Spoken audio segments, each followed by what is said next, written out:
Her show is called One Short Jew. So from one short Jew to another, ladies and gentlemen, Jane Stroll.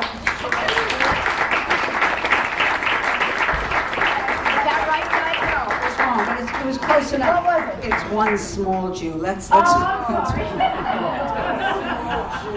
and it's a working title because really, please, dear God in heaven. So you're listening to all these fabulous singers, and I basically gotten so depressed that I almost can't speak because I'd like to be a singer, and I also like to be a blonde with legs that never stop. But you know, you get what you have, and you have what you get.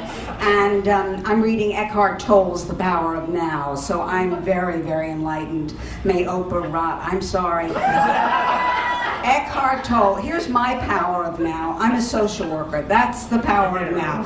I am the director of a 32-bed residence for the mentally ill. Thank you very much. Put in 7. Thank you, one of my clients. I'm very happy.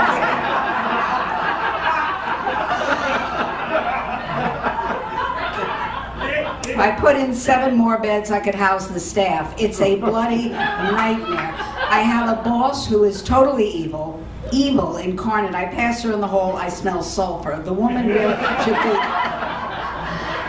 And they call me because it's open 24 hours. I get calls. It's such a nightmare. 3 o'clock in the morning, my phone is ringing. And this person on the other end is telling me they're having a massive panic attack and they can't go to sleep. I have to remind them, you're not supposed to go to sleep. You're the overnight staff. You imbecile.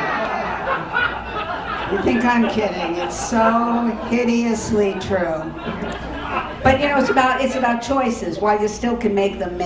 Make smart ones. I made dumb ones. I really did. I wanted to be an actress. I had the opportunity to go to bed with lots of successful men. I did. No. Do I pick a man who can help my career? No. I pick a schlepper who can do absolutely nothing for me. This is what I had the opportunity to go to bed with Dustin Hoffman. Who do I don't take it. No, don't woo. I didn't take it. I went to bed with his stand-in, Irwin.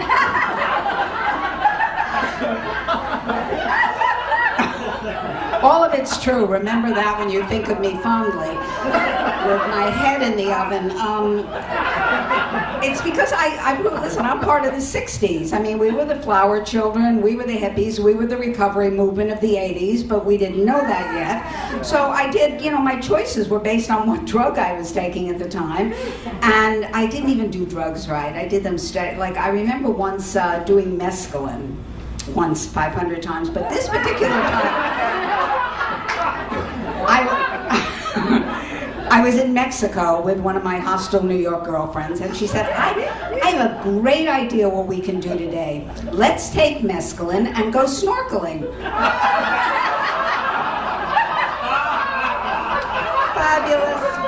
Fabulous considering I don't swim and I'm paranoid. Good. So now I'm underwater. I am so completely out of control, the exotic fish are pointing at me.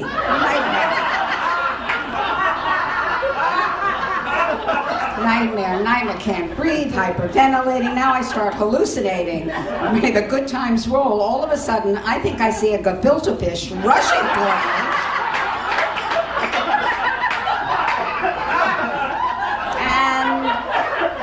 It's in its jar with that horrible jelly,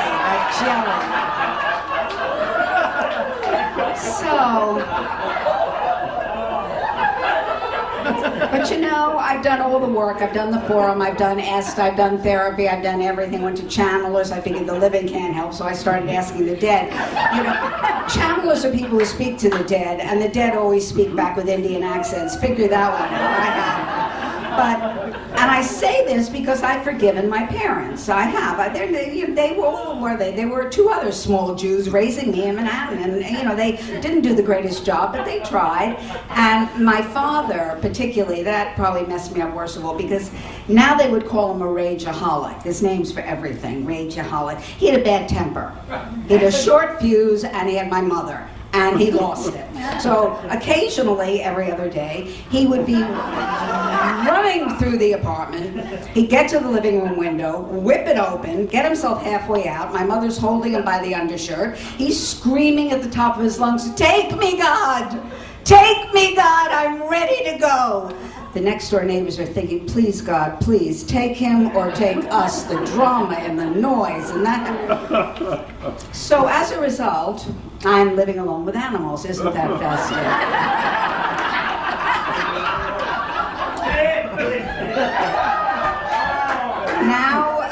Now it's cats. Now it's cats because I'm too irresponsible. I have a dog apparently, and you know, people think they're wonderful, beautiful. They're the most disgusting creatures living. Let me tell you, a dog is a basic animal. It vomits, it eats it, it's over. A cat, no, a cat. It's a production with a whoo, whoo, whoo.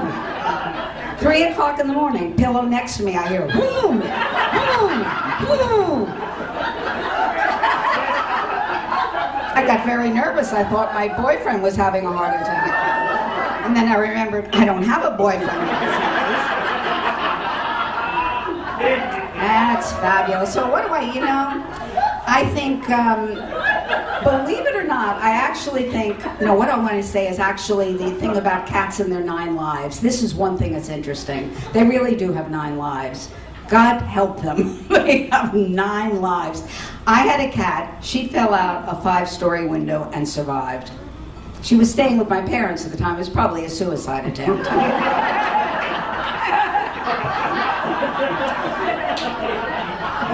It was a very crowded windowsill. My father, the cat, the father. If only she'd been wearing an undershirt, but you know.